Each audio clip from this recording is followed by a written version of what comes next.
What's up, guys? So I'm going to show you a super in-depth video on how to install your Mishimoto turbo inlet hose.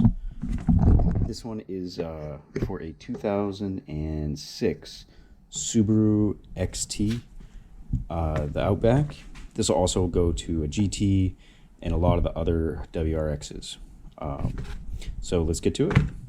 Okay, so to start, I'm going to remove the air intake duct, air intake box, and then this section.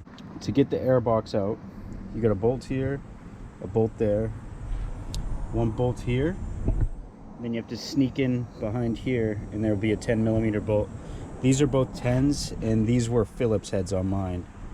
And then these were 8mm, so you'll have two hose clamps here and there. To take out, and you'll also have to disconnect the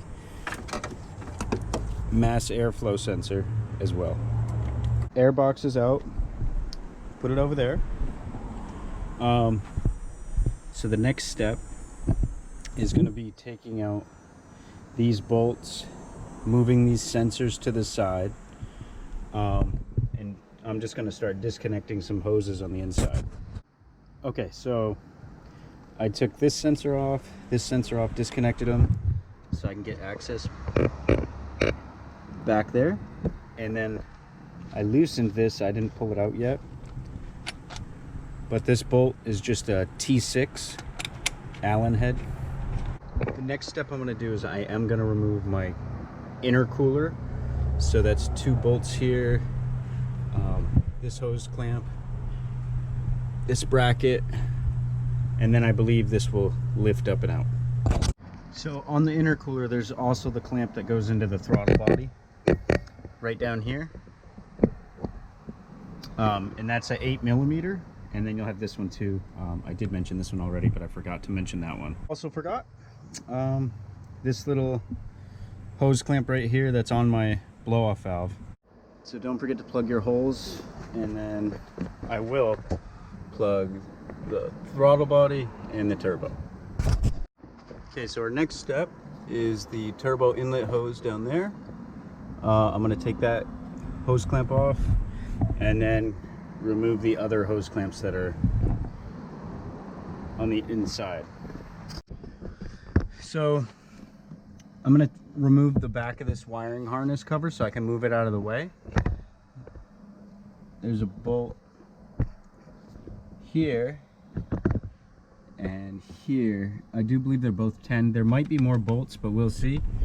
And then I can get to that turbo inlet bolt. Okay, so I'm going to remove this 12mm and then pull this screw so I can remove the bracket out of the way so I can see more back there. One thing I'm going to do that I haven't seen anybody else do is I'm going to actually take the alternator and just move it over so I can get better access to the turbo inlet. I think it'll make it much easier. In case you guys are wondering how to do that, you'll loosen this one first, then loosen this one and it goes through. Then you loosen this one and it will drop it down. So it's supposed to be up like that to keep tension on the belt. It'll drop down like that and then you can remove the belt off. So now I'm going to take this off and then tilt it up. I'm not sure if I'm going to disconnect these. I might leave them plugged in if I can. So I just wanted to show you guys, I did end up taking the alternator out, but it definitely cleared up a lot of space to get in there and work. So now that that's out of the way, I'm going to pull the hoses off of the nipples on the inlet pipe, and then I still have to do back here the hose back there. Okay, so this is mainly for me, but in case you guys are wondering, this is how it went, right? So you lay this down, so this one plugs in here. You're not going to take that off, you're not going to take this off. This is just the sensor bolted up that's getting moved out of the way. This hose, which plugs into this sensor, plugs into the second nipple down. This one is the first nipple down, and it looks like it just runs down by the power steering pump. And then there's a thicker one back here,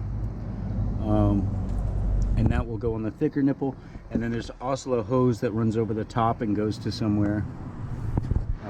So just be careful when you're doing this, so that way you know what you're pulling on and off, and you put things back where they go. Okay guys, so I'm trying to show you out back. This is a turbo inlet in that direction, so you go in, but that in the back is where there's the L nipple, right? Well, on the end of that nipple is a hose clamp, and that hose clamp is one of the like cinch down, so you have to cut it, or you have to have the special tool. So just make sure you have a replacement for that. The Mishimoto and the other one did come with a replacement, but just letting you know now. But it is really tricky to get in there and cut. Okay guys, I just wanted to show you. I'm gonna actually cut these black electrical tape around the wiring harness holder, because it would just be easier to work from back there with this off. So I'm going to do that, and then I might also disconnect.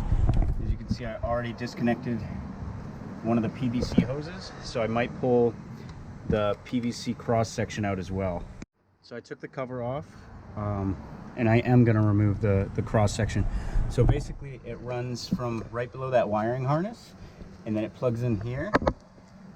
So you disconnect that, just slides right off here, and then it runs along this way up onto the harness, and it connects right here to the other side. So you just pull that out. I need 2 hands to do that, but you pull that out and then it'll just come out. You probably slide it out this way, so I'm going to do that now. So this is the hose I was talking about that you'll have to snip. This is from the back by the turbo, so I'm going to cut that right there, and then we should be able to pull this out. Just wanted to show you, I was having a little bit of trouble getting this clamp off down in here, and all I did was I stuck this little pick down in there, and I stuck it into the end, and I just pried up a little bit, and it broke right loose, so that's good. So now it's loose, and we're gonna yank this hose off. Then we have the hose that comes from the recirculating valve and loops down there. That comes off, and then I think that is it, and we'll be ready to pull it out and take a look at it. So I got that sensor off the inlet down here. Okay, so the sensor's off, and it's right here. So this is the sensor, plugs in there. I have no idea what this does, but I do know that this is supposed to fit like that over the inlet, and it does not. So that's how it's supposed to fit. It won't fit like that. So what I'm gonna do is make a jumper between here and the inlet on the intake. So I want to take this and hollow this out a little bit, and then it should be able to squeeze in there with a little bit of WD-40. I don't think this will come off. And by the way, if any of you guys know what this is, please let me know, because I am curious. But yeah, I'm gonna go ahead and do that now. I hollowed it out a little bit with the step bit, just like this. Spray a little WD-40 on the inside, spray some here, and then we'll plug it in. So I just wanted to show you guys how it's going to sit in the car, just like this. So it does fit over the nipple. Just slides right over it.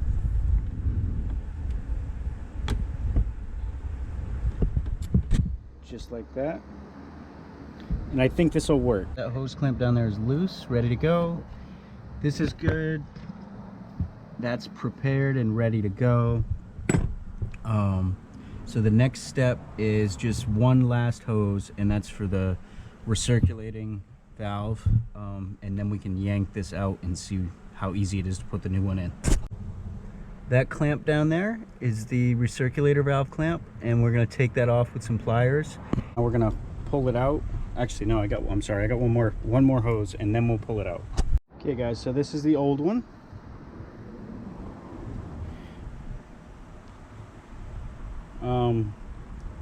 That's where that sensor goes. Now let's talk about the reason I replaced this.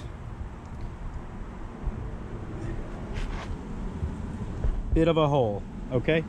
I do believe this was causing my car to have a lean condition, and you can see how the hose clamp was on.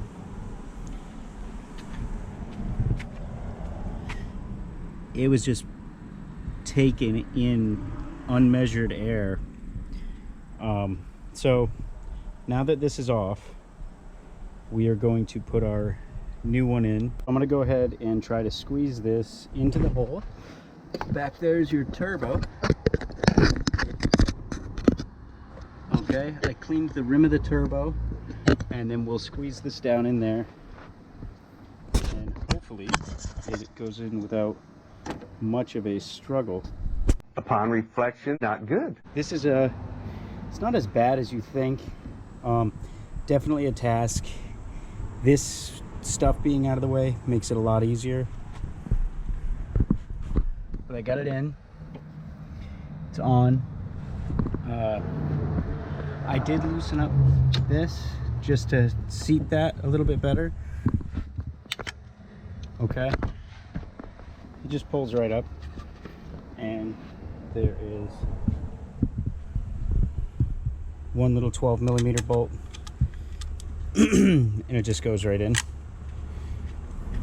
Okay, so it's in. Now I'm gonna put this clamp on it. Got the blow-off hose, or recirculating valve hose, on. Back in there.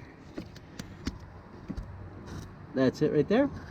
So I'm gonna stick a hose clamp on there so it's nice and tight and secure, and I'm gonna push it all the way up there, and then we'll connect these 3 nipples and then the one out back to that sensor we made. So it took forever. Make sure you put this C-clamp on before you install this, because you are not going to get it on after like I thought. I spent like 20 to 30 minutes just trying to finagle it around and get it to fit. So that's on. In the end, I ended up having to take it out, put it on the end of it, and then shove it back in, and then reconnect the blow-off valve outlet. So that's done. It's on and it's working how it should. It's fitting on there like it should. The next step is going to be the hoses in the front, and also the hose that I made. I know it looks a little ridiculous, but I had to make my own hose for here to the homemade switch that we made, because it just doesn't fit. It'll bend like with the hose that I have. So what I did was I ran a hose all the way up. I put this brass fitting, and this is actually from the other inlet, so we'll have to buy a new one to send the other one back. And then I'm just gonna run this to that like that, so it's not kinked and it runs fine. Okay guys, so I'm gonna be real with you. Couldn't get the other way to work, so I'm trying this way. I shaved that down, and honestly I don't even think this is a real sensor. Like, it's ridiculous. There's no wires in there, nothing, but I shaved it down. The trouble I was having is this just wasn't enough space to have that lined like that, and this was really tight. So hopefully this will work, and if this doesn't work, I think I'm just gonna plug this in and put it like it normally would run, with just the nipple that's on there, and see how it goes. That's it. It's in there. I had to use a different hose to go to whatever the valve is down there that it goes to, but it's in. It's not connected. I still gotta wire it, which is nothing. It's plugging it in. but it's done. So now I'm going to tighten the hose clamp down here because I dropped that PCV valve down, so I had to take it off again. Then I'm going to put the wastegate side on, or recirculator valve, whatever you want to call it, or excuse me, the blow-off valve or recirculator valve. Then I can put the rest of these on. I put the breather hose back on. Okay, so everything is back together pretty much. Did the clamp down there, that was a pain because I forgot to put it back on here. Or no, I'm sorry, no I didn't.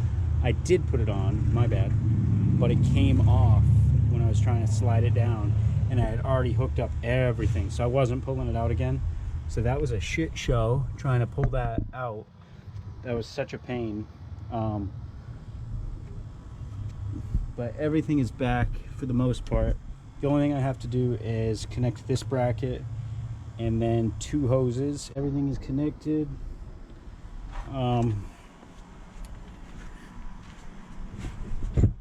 It's all good. The only thing I have to do is connect these and it's it. Everything goes back together. So now all we have to do is put everything back together and start it up. So I'm going to put everything together.